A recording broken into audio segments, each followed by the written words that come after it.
दोस्तों क्या आप जानते हैं कि बाहर के देशों में ये स्कूल की चीजें कैसी दिखती है और कैसे आप कितने भी बड़े आंसर को बस उसकी एक लाइन पढ़कर बड़े ही आराम से याद कर सकते हो। और भाई यहाँ के बंदर बिजनेस के मामले में अंबानी को भी पीछे छोड़ दे, लेकिन वो कैसे? और इन फेमस कंपनीज के ये सीक्रेट प्रोडक्ट्स आप नहीं जानते होंगे। चलिए साथ मिलकर देखते हैं। Fact number 11।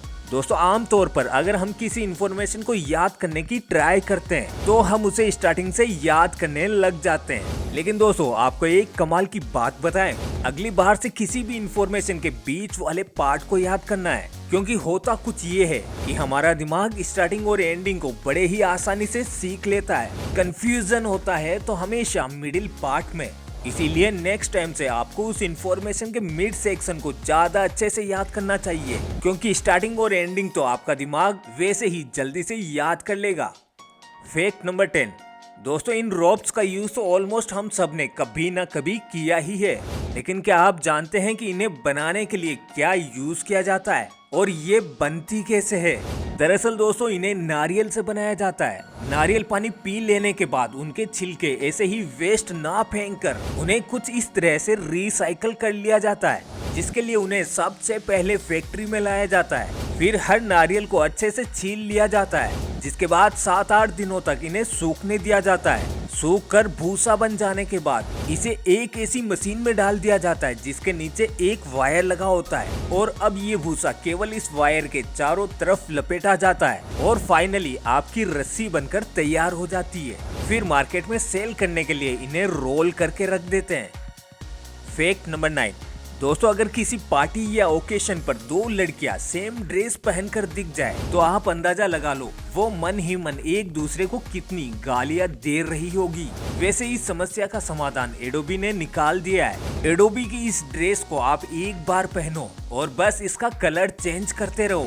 दोस्तों ये ड्रेस अपनी डिजाइन और कलर चेंज कर सकती है, और कमाल की बात तो ये है कि ये ड्रेस आपके मूवमेंट के हिसाब से भी मूव करती हुई डिजाइन भी बना सकती है। लेकिन हो सकता है कि यह ड्रेस काफी स्टिफ होगी क्योंकि इसमें डिस्प्ले का यूज किया गया है, लेकिन अगर इसे कपड़े जैसा बनाया जा सके और इसमें कलर्स ऐड किए जा सके तो ड्रेस सच में फ्यूचर की क्लोथिंग हो सकती है। Fact number 8। दोस्तों मोटोरोला का ये अमेजिंग कॉन्सेप्ट वाला नया फोन देखो, इसे आप अपने हाथ में भी पहन सकते हो। ये फोल्डेबल फोन शायद जल्दी लॉन्च हो सकता है। हालांकि ये पूरी तरह से तो फोल्ड नहीं होता, लेकिन काफी फ्लेक्सिबल और यूनिक डिजाइन का है। वैसे नॉर्मली फोन यूज करने वालों के लिए शायद उतना भी अच्छा ना हो, क्योंकि ये काफी महंगा होगा, और ऐसे गैजेट्स टेक में बहुत ज्यादा इंटरेस्टेड लोगों के लिए होते हैं, ना कि नॉर्मल लोगों के लिए। Fact number 7। दोस्तों आपके साथ भी कभी ना कभी ऐसा हुआ होगा कि आपने 1 सेकंड के लिए दूध पर से नजर हटाई और वो उफन कर बाहर। लेकिन दोस्तों क्या कभी आपने सोचा है कि अचानक से ऐसा क्यों होता है? दरअसल दोस्तों दूध, पानी या कोई दूसरा लिक्विड जब अपने बॉइलिंग पॉइंट को हिट करता है तो वह काफी फास्ट ट्रेवल करता है, और यही कारण है कि केवल 1 सेकंड की नजर हटी तो दूध तुरंत ओवरफ्लो हो जाता है। Fact number 6। दोस्तों ये है इस बिल्ली का लाइसेंस जिस पर इसका पंजा भी लगा है। ये एक्चुअली बिल्ली का सीलिंग लाइसेंस है, यानी मॉडर्न लैंग्वेज में कहें तो ये बिल्ली एक मर्चेंट नेवी ऑफिसर है जिसका काम मिड 20th सेंचुरी में चूहों को चट करके शिप में ट्रेवल कर रहे लोगों की मदद करना था।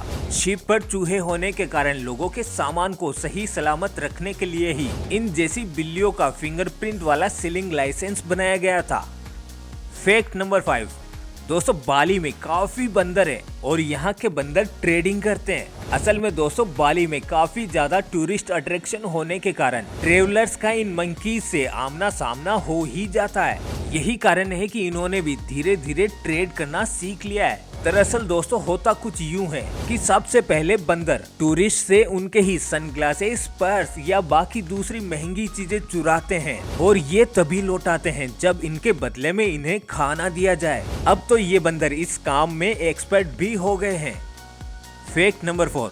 दोस्तों क्या आप जानते हैं कि जापान में इतनी बड़ी व्हील के मीट को बस इतनी सी वेंडिंग मशीन में बेचा जाता है। हालांकि कमर्शियली तो व्हेल की हंटिंग करना इलीगल है, लेकिन फिर भी पिछले साल अकेले जापान में सेल्फ प्लेजर के लिए 200 से भी ज्यादा व्हेल मछलियों का शिकार किया गया था, जो अब भी जारी है क्योंकि इसके मीट को यहाँ पर बड़े ही चाव से खाया जाता है। Fact number 3। दोस्तों क्या आप जानते हैं कि हमारी ह्यूमन बॉडी भी रेडिएशन इमिट करती है। वैसे हमारी बॉडी से निकलने वाला रेडिएशन काफी कम होता है, लेकिन एक कैलकुलेशन के अकॉर्डिंग अगर 10 करोड़ लोगों को एक साथ एक जगह पर काफी पास खड़ा किया जाए तो 8 घंटों में इतना ज्यादा रेडिएशन इमिट होगा कि जितने भी लोग वहाँ मौजूद है सबकी एक एक करके जान जाने लगेगी और केवल 20 दिनों में ही सभी रेडिएशन के कारण मारे जाएंगे। दोस्तों वैसे हमारी बॉडी हीट और रेडिएशन जैसी कई चीजें इमिट करती है, लेकिन ये सब हाइपोथेटिकल सिचुएशंस है। इन्हें रियल लाइफ में करना इम्पॉसिबल है और अगर किया जाएगा तो भी ये वर्क करेगा या नहीं इसका कोई भी प्रूफ नहीं है। Fact number 2। दोस्तों कई बार कंपनीज अपने रेगुलर प्रोडक्ट से हटकर बिल्कुल अलग ही लाइन में घुसने की कोशिश करती है और उनके वियर्ड प्रोडक्ट्स देखकर आप भी अपनी हंसी नहीं रोक पाएंगे। दोस्तों वॉक्सवैगन को तो हम सब उनकी कार्स के कारण पहचानते हैं, लेकिन ये कंपनी केचप्स और सॉसेस भी बेचती है और वो भी पिछले 43 ईयर से। वैसे दोस्तों इनका ये बिजनेस काफी सक्सेसफुल भी है। कंपनी हर साल 7 मिलियन सॉसेस और 5 मिलियन कार्स बेचती है। अब देखो एप्पल क्लोथिंग, हाँ भाई वही आईफोन वाली फेमस एप्पल कंपनी जिन्होंने 1986 में अपनी क्लोथिंग भी लॉन्च की थी। जब 90s में वेस्टर्न कंट्रीज में ऐसे कलरफुल कपड़ों का ट्रेंड था, तब इन्होंने भी कुछ ऐसे ही कपड़ों की लाइनअप लॉन्च की थी जो इनके लिए डिजास्टर साबित हुई। अब देखो ओला के चिप्स, वैसे ये सचमुच ओला केव वाली कंपनी के चिप्स नहीं है, बस इनका नाम ही ओला है और ये बस एक जोक है। अब देखो सैमसंग को, दूसरी कंपनी जहां छोटे मोटे साइड प्रोडक्ट बनाती है, वहीं सैमसंग ने तो डायरेक्ट मशीन गन बना दी। इन्होंने गन मार्केट में एंट्री की थी, लेकिन ऑब्वियसली ये उतना भी ज्यादा सक्सेसफुल नहीं रही।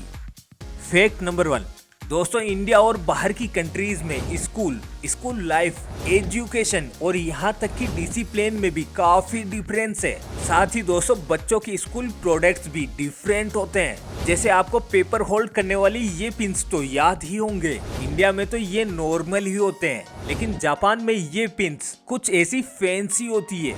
अभी इस इरेजर को देखो, वहाँ पर कुछ ऐसे ही इरेजर्स ज्यादा यूज किए जाते हैं। फिर देखो इस बुकमार्क को, दोस्तों वेस्टर्न कंट्रीज में अक्सर बच्चों को ये कहा जाता है कि वो स्कूल में बुकमार्क कैरी करें और उन्हें यूज करें, और वे ये करते हैं ताकि बच्चों को प्री प्लानिंग में हेल्प हो। इंडिया में आपको ऐसा कुछ देखने को नहीं मिलेगा, हम तो सीधा पेज नंबर ही नोट कर लेते हैं। वहाँ पर बड़े बच्चे जो पेन यूज करते हैं उन्हें इस तरह का व्हाइट आउट इरेजर लाने के लिए कहा जाता है ताकि मिस्टेक्स होने पर वो कट ना करे, बल्कि इसके थ्रू उसे क्लीन करे। इंडिया में तो बच्चे कुछ भी यूज कर लेते हैं, लेकिन सबसे बड़ा डिफरेंस तो दोस्तों बैग का है।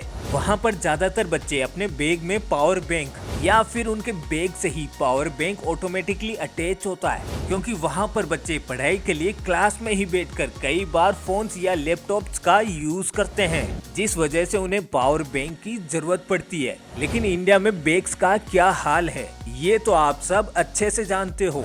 तो दोस्तों आज के वीडियो में बस इतना ही। आपको कौन सा फैक्ट सबसे अमेजिंग और मजेदार लगा हमें कमेंट करके जरूर बताना, और आगे भी ऐसे ही और वीडियोस देखने के लिए चैनल को सब्सक्राइब कर बेल आइकन को प्रेस कर लेना।